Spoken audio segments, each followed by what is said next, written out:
Today on the Comic Book Show, The Nightmare Before Christmas, Cry for Dawn, Chaos Comics, and the super secret celebrity guest.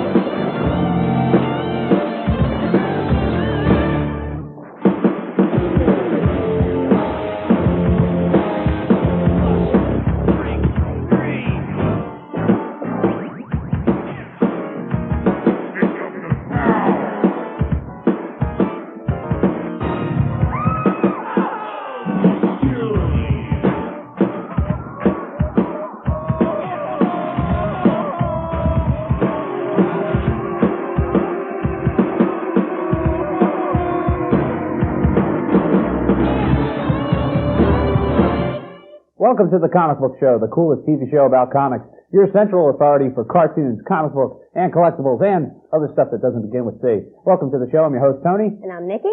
And this is show number 7. Let's take a look at the Super Movie. The Super Movie is a movie either about superheroes or heroic exploits. Today's Super Movie is Tim Burton's The Nightmare Before Christmas. This is a thing called a present. The whole thing starts with a box. A box? Is it steel or locked? Is it filled with a box? A box. Sounded like a little box. If you please. Just a box with bright-colored paper. And the whole thing's topped with a bow. A bow? But why? How ugly? What's in it? What's in it? That's the point of the thing, not to know. It's a bat! Will it bend? It's a rat! Will it break? Perhaps it's the head that I found in the lake. Listen now, you don't understand. That's not the point of Christmas land. I enjoyed The Nightmare Before Christmas. I enjoy lots of claymation stuff. I could just watch claymation for hours on end, even if it's just blobs of clay running into each other, which was kind of basically what this movie was. It wasn't much of a plot, although it was beautiful to look at. The songs were really annoying because a lot of the dialogue was just sung. It was like, I'm going across the street to get a cup of coffee, which to me was really unnecessary. I did enjoy Jack the Pumpkin King torturing Santa, and I did enjoy the whole holiday thing, but I think they could have done more with it. I agree with Tony. Visually, the movie looks fantastic, but those songs, I mean, a good 97% of what they sang in the songs could have been done in dialogue, which would have given better character development and just made the movie a little bit easier to sit through. But overall, it was very entertaining. If Tim Burton decides to do a sequel, I would be there. Let's rate today's movie, The Nightmare Before Christmas, on the Mighty Meter. The Mighty Meter rates movies from 1 to 5, 5 being mighty good and 1 being mighty lousy. I'm going to rate Nightmare Before Christmas at a 3.5. I'm also going to give it a 3.5 only because of all those songs. This week in comics, I'm going to recommend Archer and Armstrong. The story's been really good ever since Mike Baron took over. Mike Baron, of course, did The Badger back a few years ago, and I was a big fan of The Badger, and I hope they bring The Badger back as well. I'd love to see a Badger, Archer, and Armstrong crossover. Basically, Archer is this kid, the sidekick of Armstrong, who's this big, fat, immortal guy. Archer and Armstrong is a good book. I think it's one of Valiant's best books, to be honest with you. I also say pick up Wolverine. The last past couple months, the stories have been really cool. It's been taking Wolverine pretty much everywhere across the world. And now Jubilee is a regular, which adds a really neat Marvel style to the whole Batman and Robin dynamic duo type thing. I really can't get into Wolverine too much. Marvel tries to make him as such a tough guy, such a killer, and yet he never kills anybody. Although I am considering picking it up ever since they removed the metal from his skeleton. Now his claws are made out of bone, which looks kind of interesting. But another title I recommend is Swamp Thing. If you haven't picked this title up in a while, maybe you haven't picked it up since Alan Moore left, you should definitely pick it up now. Personally, I haven't read Swamp Thing in about 2 years, but I heard the book has improved even more since Vertigo picked it up, which is, of course, the DC imprint. You should also check out X Factor. There's a big noticeable difference since Peter David has left the writing reins of the book, but right now they're focusing on a whole bunch of stories involving supporting characters like Polaris and the Multiple Man, who are really good mutant characters that normally don't get any spotlight in the stories whatsoever, and now they finally are.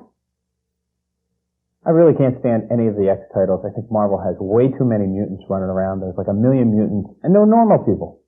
But a title that I highly recommend is The Eternal Warrior from Valiant Comics. This is a great book. It's about an immortal guy who basically goes through every war, every fight that has ever been or ever will be. And it's just kind of a fun book. It always starts out with a little bit of history. It has a little bit of story, and he's always involved in something. Eternal Warrior, I don't know. It's kind of, personally, I think it's a little slow, but that's okay. That's okay, Tony. But something you should check out for a change of pace and some fun is Wonder Man, of course, from Marvel. It's really neat because he's this big spandex-clad superhero who just kind of wanted to give it all up to become a actor in Hollywood with this great acting career, but the supervillains keep coming after him for past vendettas, and he just never seems to get the job done. Mm-hmm. Wonder Man. They call it Wonder Man because I wonder why people buy this comic. I haven't read Wonder Man since he had the red safari jacket and the sunglasses, but I just have no desire to read Wonder Man anymore. I think he's a silly hero with a silly origin. In case you missed it, pick up Commandy at Earth's End. This is the Boy of Tomorrow meets the Man of Tomorrow. It's a really old Superman meeting one of the old titles, Commandy, in an Elseworld story that, if you missed it, was 6 issues, and it was pretty good. You should also backtrack and try to find Superman speeding bullets. In my opinion, this is one of the best Elseworlds they ever did. It's this great story in which, like, baby Clark Kent, baby Superman, is actually found by Thomas and Martha Wayne and becomes a super-powered Batman. It's really cool. Tony interviewed the gang over at Cry for Dawn, which, trust me, are a tremendous group. Not only are they talented, but they're some of the most interesting people you will ever meet. Here's how the interview went. Tell me, what do you guys, tell us about Cry for Dawn, some of the books it publishes and what you guys are doing now. Right now, the 2 books they were publishing for, this month, next month they were pushing are Cry for Dawn and Animal Mystic. Those are our 2 most solid sellers in the line right now. It's the 2 most new issues will be coming out in November. Animal Mystic just came out, it's doing well. Animal Mystic all comes from a series I started way back in 1988. I was 18 years old, started out Mary as a secondary character, and for some reason I started focusing on her and created a storyline, and here she is, and it seems to be doing okay. One of our other books, Exotica, part of it has been taken in for a Fox TV series. It'll be airing in January, modeled by Day by Kevin Taylor. We're pushing several of our other titles, which are coming out on a pretty regular basis. Offerings, Danger Funnies, which is by Lance Tooks. He's doing some work for Dark Horse right now on their premiere book for the 40 Acres and a Mule line with Spike Lee's brother. His book is called Danger Funnies. It's his first published comic work that he'll be doing, and that's with us. Cry for Dawn, of course, will continue. You have a Cry for Dawn Productions calendar coming up with all the Cry for Dawn guys, as well as Dave Dorman and Lorene Haynes and others. The Cry for Dawn compilation book should finally be coming with a new Colored Dawn story. Animal Mystic will continue. We have Villain and Hero coming out by Joe Here and Louis Small of Vampirella. Safety Belt Man is another series that'll be coming in the future. And what's it like being, a new independent publisher here at the convention against some of these like huge, big publishers like DC and Marvel? Do you guys feel intimidated at all, or do you have completely different crowds, or what's the deal? Since they suck. No, I'm sorry. No. Pushovers. Yeah. They all read our book. They do. All those guys read our stuff, and we don't read theirs. They know they don't publish anything readable. So. Yeah. We've been doing this for about 4 years now. We're not as new as people would think, but we've been noticing from the retailer response that their big problem is, wow, I didn't even see this. Yeah, what do you think of mainstream comics today? You think they're pretty much crap? I think it's a joke, and I think what's out there today is, 95% of it's pure crap. Only the good stuff, is the independent. What's some of the 5% that you like to read and respect? The main reason I'm in comics is Mr. Richard Corbin, who does Den. I saw my first heavy metal and knew exactly what I wanted to do. Let's see, anything from Pantagore, London Knights got some cool stuff. One of the projects that we're putting together is we have an imprint book with a gentleman who does London Knight Studios, Everett Hartsoe. It's an anthology project that's going to get together all the quote-unquote the outlaws, as we've been described. That's not my term, but people have described it as the outlaws of independent comics. And it's, like I said, it's a 64-page book. It's going to come out at a really reasonable price, like $4.95. We're going to try to replace what Taboo and what Shock System wants to be in the market. A large book of independent creators getting together, doing what they want in their genres, and make it real reasonable for the fans to pick up.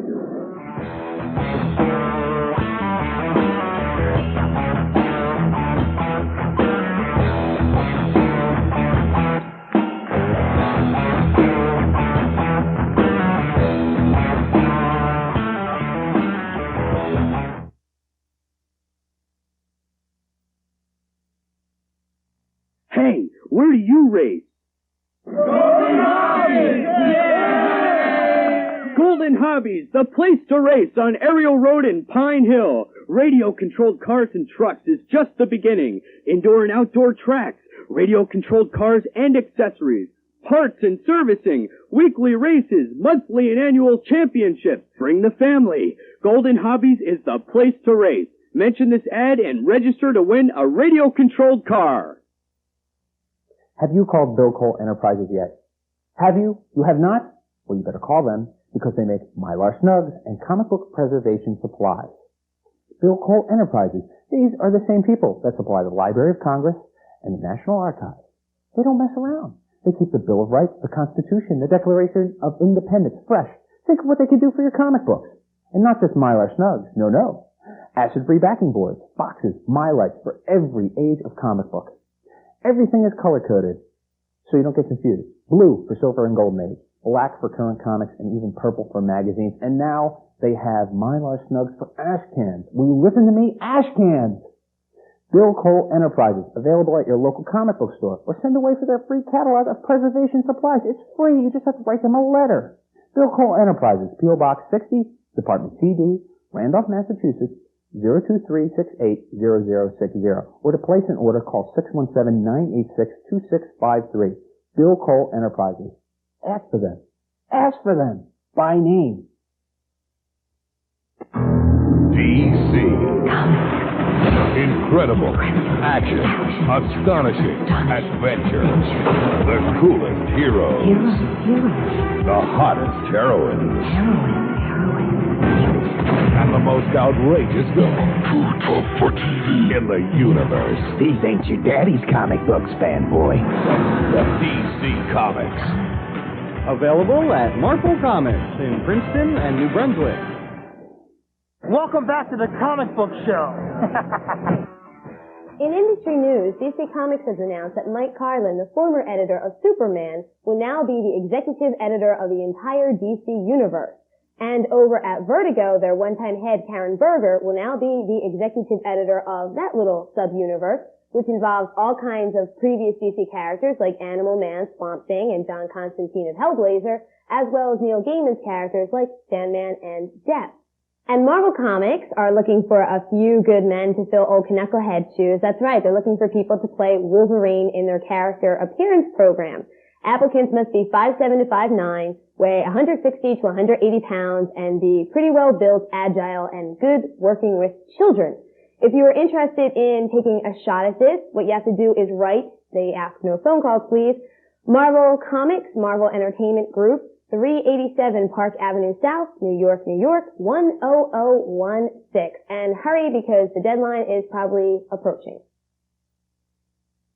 Taking a look at brief Tube Watch news, there are 5 brand new episodes of Batman the Animated Series, and if you're looking for them, here are the titles. Shadow of the Bat, Part 1 and 2, The Worry Men, Mudslide, and Call the Crime Doctor. In other news, Gumby is going to have a new movie, yes. It's going to be called Gumby 1, and Art Clokey, the creator of Gumby, is looking for a distributor. I'm a big fan of Gumby, despite that ugly incident that happened at Comic Fest. Watch out for our interview with the film art curator, the curator of the Gumby Museum, in a future episode. And watch out for the movie, because it's going to have a brand new Gumby character. Basically, they give Gumby a girlfriend. The guys at Chaos Comics, they're a fun bunch of guys. Nikki interviewed them at Comic Fest. Here's the report. We are here at Comic Fest 93 in Philadelphia, and we are now at the Chaos booth, perhaps one of the coolest booths in the whole darn convention. We're here with Brian Polito, writer of Evil Ernie, and Stephen Hughes, who is the artist of Evil Ernie. So Brian, tell me a little bit about Chaos Comics. Well, we decided to form Chaos because we're really pro-creator owned, and our agenda is to make comics for college-age males and above, meaner stuff, tougher stuff, that kind of thing. It's a lifestyle. It's an attitude. What do you guys think Chaos Comics and their products have to offer that other comic book companies don't? We grew up on comics, and right now in comics, I don't see a lot of stuff that addresses today's readers, the people who grew up with comics. Things like the Ultraverse are pandering. They're not addressing what we want. We're the guys who grew up with Watchmen Dark Knight Returns. We want tougher stuff. We want high-quality stuff that challenges the reader. So, Brian, what made you get started in the comics? I worked, speaking for myself at least, I worked in the motion picture business and continue to for about 6 or 7 years as an assistant director. I made an Evil Ernie screenplay, and very quickly, we just had interest from the producers of Hellraiser. But what I noticed was that they made an offer to me and I would immediately get cut out. So what I chose to do was to instead get into comics, develop this thing as a property, and then from a better leveraging position, seek out things like motion picture licenses, etc. What happened was, meeting Stephen Youth through an ad, we wound up just having a blast with comics, so we said, let's go with this. This is the most fun I've had in a long time. I mean, my day job has been incredibly stressful. You know what it's like telling 120 kids what to do at any given time? Stephen, how did you get started in comics? I got started out of Canada, actually. I did a job for SL Comics before Malibu ate them up, and it was a book called Stock Future, and it was offered a 2-page backup story. Then the next day they canceled that and offered me the book. Is the rumor true that Lady Death's breast reduction from an artist's standpoint has begun? Yeah, there's a slight breast reduction going, yeah. Now, is it true or just a rumor as well? Do you guys have any projects coming up with Dark Horse Comics? Well, that would be true. Our first Dark Horse comic is called Rack and Pain, and that's a 4-issue miniseries about 2 mean-spirited intergalactic mercenaries. The second one we're doing is called Detonator, Stephen Hughes and I are doing, and it's a revisionist superhero thing. The idea here being is we take an event right here, right now, where people get profound power. And instead of choosing the most obvious people to get the power, we choose probably the least obvious. A woman with a multiple personality disorder, a gangbanger from East LA. The story centers on one guy who feels that he is responsible for the coming of this thing. And he's decided he's going to track down all the people with power, hunt them down, and kill them. So it's another happy-go-lucky, fun-spirited book from Chaos. Okay, that's it for Chaos Comics. Thank you, Brian, and thank you, Steve. Peace. Good luck to you guys, and be sure to check these books out. Bye-bye.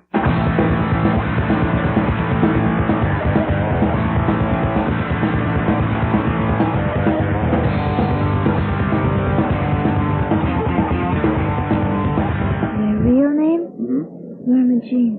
Not. Stephanie Anderson. Kathy Kristen. Bridget Boland. My name is Tanya Labe. And you, sir? Michael Labe. Said Spawn is Al Simmons. And I went, oh, wonderful. I am Mancha. I became Mancha from many centuries ago. Yeah.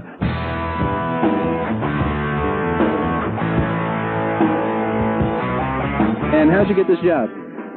They actually went through a modeling agency in LA, and they chose me from a selection of girls.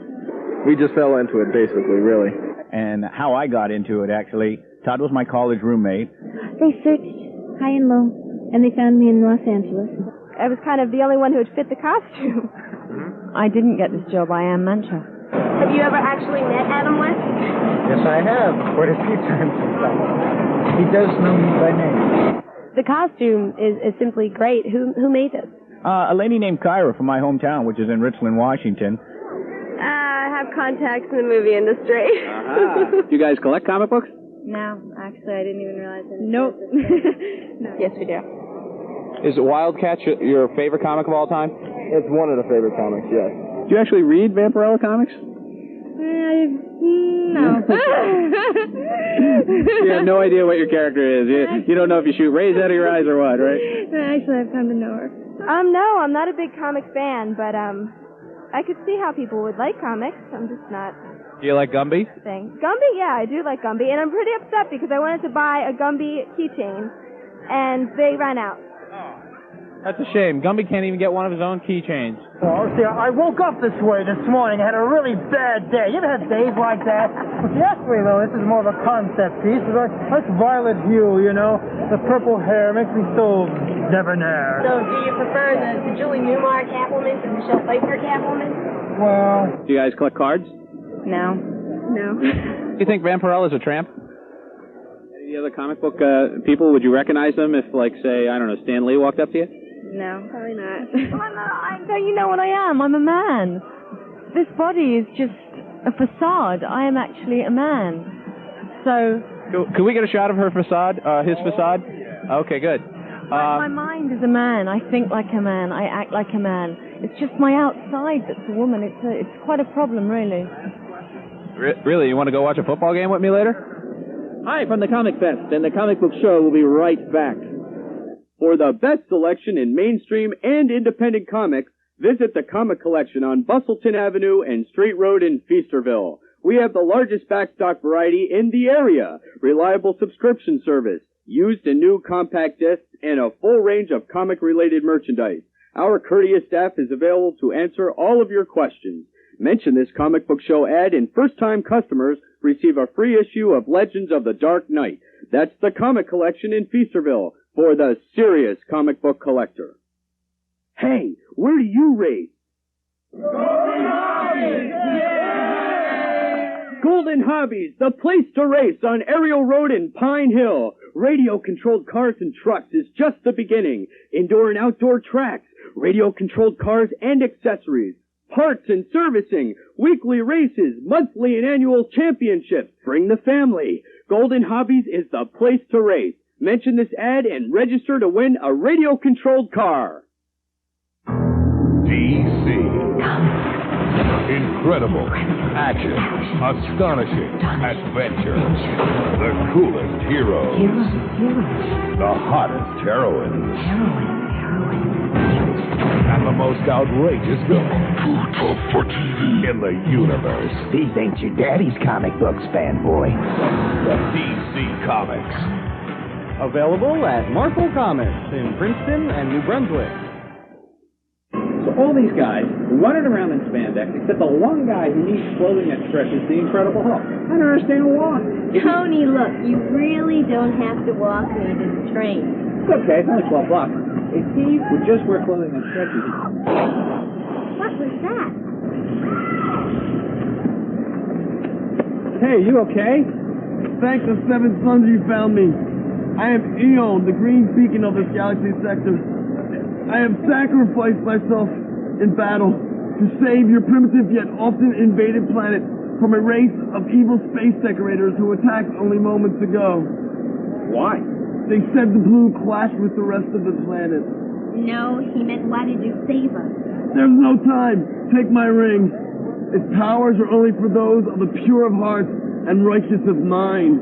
With it, you can travel the spaceways, destroy battle cruisers, and survive in the heart of the sun. The ring will instruct you in its use.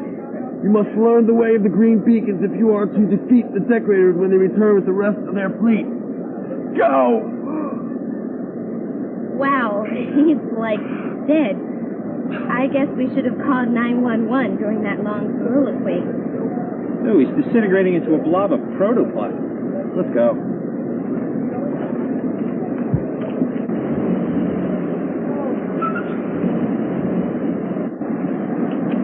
But Tony, what if we have to save the world?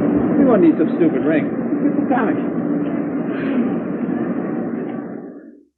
Today's lucky letter comes from Jason, who writes, "Will Marvel Comics ever be restoring the Vision to his old self?" Well, actually, Jason, Marvel is halfway through the process right now, so just keep reading the Avengers because it's going to happen real soon. Tony, what does Jason win for writing this?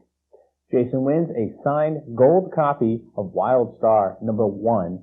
It's signed by Jerry Ordway. He's the artist on the book. Also, I'd like to give away a book to John Weber, who wrote us a really nice letter. He really kissed up to us, but he really didn't ask us a question we could answer on the air. So I'm going to send him a signed copy of Secret Weapons #3, and it's signed by the editor-in-chief and Valiant, Bob Layton. If you would like to kiss up to us, send your letter to TCBS Letters, P.O. Box 10035, Philadelphia, PA 19108. If you send us a letter and we use it on the air, we'll send you something for free. Please include your age and the kind of stuff you like us to send you. Have you called Bill Cole Enterprises yet? Have you? You have not? Well, you better call them, because We're here with Harlan Ellison. Welcome to Celebrity Corner. One of the greatest writers, living writers of the 20th century. Is that okay to say? As opposed to one of the great dead writers of the 20th century. Exactly. We're here to ask him what sort of comic books he likes to read and collect, and what sort of stuff he used to collect when you were a kid. Well, when I was a kid, I used to collect a lot of dead things. I would find roadkill and save it. Oh, you mean comics? Mm-hmm. Ah, yes, I see. Well, when I was a kid, I liked Captain Marvel, the real Captain Marvel, the original one. the one who had a great pudenda in his pants there. I also liked Dollman and The Spirit when I was a kid. What I collect now is everything. I have everything because, you see, Marvel Comics ripped me off for one of my stories in an issue of the Hulk, and so in lieu of suing them, they gave me a lot of money, plus every one of their products from now till eternity. I get everything. Wow. Marvel sends me everything. I don't have to buy a Marvel comic. They send me the magazines, they send me the epic books, they send me the posters, they send me the buttons, the badges. I got a house full of dreck. It's wonderful. All of this worth a fortune. I have a comic collection that's worth millions of dollars. And no one will ever see it. Because when I die, I'm going to set fire to it. And that's it this week for the Comic Book Show. Tune in next week. We're going to have more comics, more interviews, and we still have more Comic Fest footage. Lots of great interviews we got from that. Lots more Comic Fest. So, see you next week. Goodbye. See ya.